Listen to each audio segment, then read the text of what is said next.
زوردار تماچا اس کے منہ پر مارا تھا۔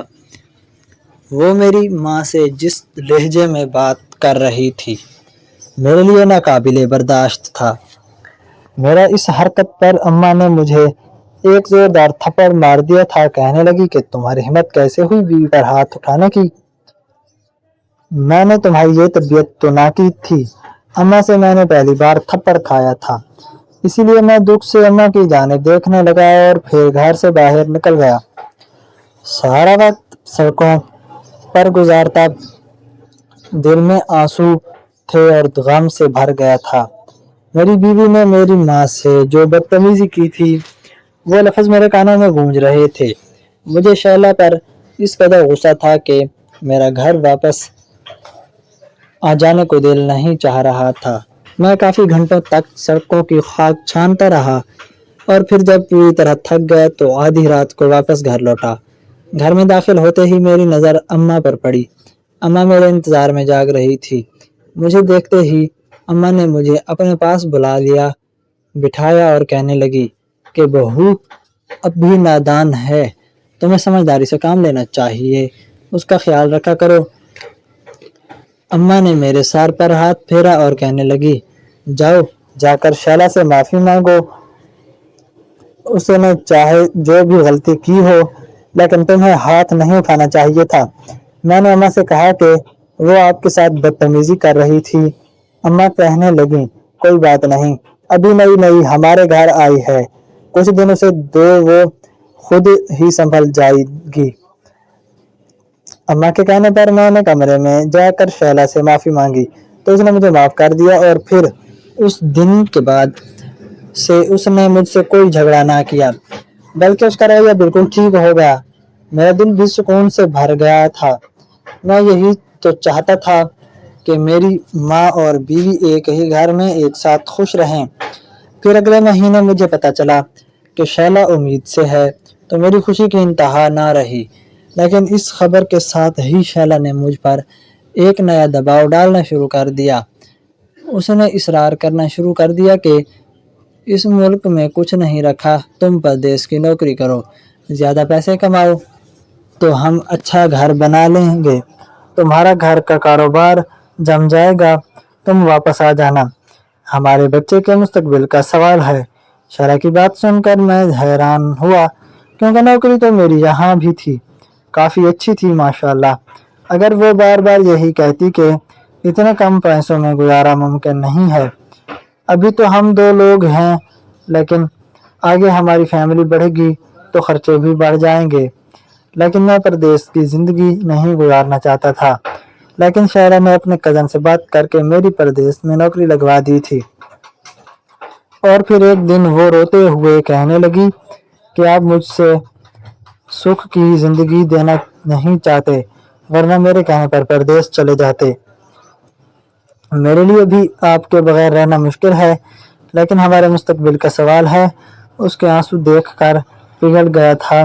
میں نے اماں سے بات کی تو اماں کے چہرے پر رنگ پیلا پڑ گیا اور وہ میرا ہاتھ پکڑ کر بولی کہ میرے بڑھاپے کے دن ہیں، کب آنکھ بند ہو جائے کچھ پتہ نہیں، میں چاہتی ہوں کہ تم میرے ساتھ ہی رہو۔ اور یہی بات شیلا کے کانوں میں بھی پڑ گئی۔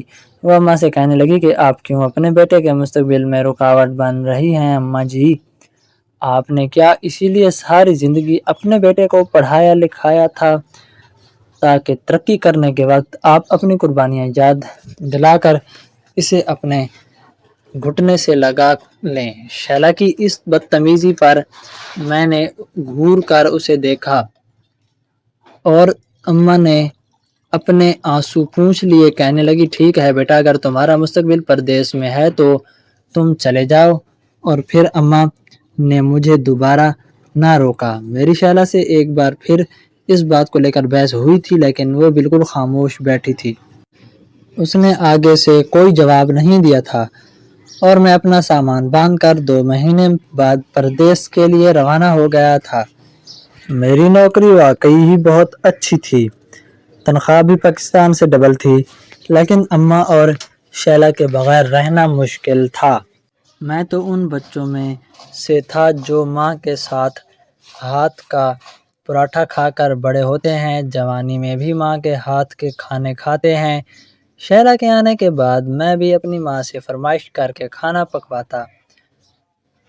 ایسے میں روز روز ہوٹل کا کھانا کھا کر میری طبیعت خراب ہونے لگی تھی۔ میں جب بھی گھر فون کرتا تو اماں سے ضرور اس بات کا ذکر کرتا کہ مجھے ان کے ہاتھ کا کھانے کا بہت یاد آتے ہیں۔ اماں بھی مجھے بہت یاد کرتی تھیں۔ جب بھی میں فون کرتا تو وہ رونے لگ جاتیں۔ پھر دھیرے دھیرے ایسا ہونے لگا کہ میری اماں سے بات کم ہونے لگی۔ میں جب بھی فون کرتا تو شیلا بتاتی کہ اماں آرام کر رہی ہیں یا پھر سو رہی ہیں۔ میں حیران تھا کہ اماں اتنا زیادہ سونے کیوں لگ گئی ہیں۔ ایک دن کے ہی بات میں نے شیلا سے پوچھی تو شیلا کہنے لگی کیا اب ان کی عمر ہو گئی ہے، گھر میں اور تو کچھ کام نہیں ہوتا تو وہ آرام کرتی ہیں، میں ان کو بار بار ڈسٹرب نہیں کرتی۔ پھر ایک دن پاکستان سے فون آیا کہ میں ایک بیٹے کا باپ بن گیا ہوں۔ میرے گھر مراد کی پیدائش ہوئی تھی۔ میں بہت خوش تھا لیکن 2 سال سے پہلے واپس لوٹنا ممکن نہیں تھا، اسی لیے 2 سال پورے کر کے جب میں واپس لوٹا تو اپنی ماں کو دیکھ کر حیران رہ گیا۔ وہ بالکل سوکھ کر ہڈی ڈھانچہ ہو چکی تھی، ایسا لگتا ہے جیسے سالوں سے بیمار ہوں۔ اماں کی یہ حالت دیکھ کر میں پریشان ہو گیا تھا، لیکن شیلا نے مجھے تسلی دی تھی کہ اماں بالکل ٹھیک ہیں، بس عمر کا تقاضا ہے اور کچھ نہیں۔ اماں زیادہ تر وقت سوتی ہی رہتی تھیں، بہت کم ہی میری ان سے بات ہوتی تھی۔ میں جتنے دن بھی وہاں رہا میرا سارا وقت شیلا اور مراد کے ساتھ ہی گزرا اور پھر میں واپس لوٹ آیا۔ شیلا نے بتایا تھا کہ اس نے کافی پیسہ جمع کر لیا ہے اور جلد ہی وہ یہاں پر اپنا بڑا گھر بنا لے گی، تو مجھے مزید پردیس کی زندگی بھی نہیں گزارنی پڑے گی۔ میں بھی اسی امید پر پردیس کاٹ رہا تھا۔ 2 دن پہلے میرے بیٹے کی سالگرہ تھی۔ میں نے فون کیا تو شیلا سے کہہ کر اماں سے بات بھی کی۔ اماں نے بس تھوڑی بہت بات کی تھی اور پھر اس کے بعد شیلا نے فون لے لیا تھا، اور آج جب شیلا کا فون آیا تو اس نے سیدھا مجھے میری ماں کے انتقال کی خبر سنائی تھی، اور یہ خبر میرے لیے قیامت سے کم نہیں تھی۔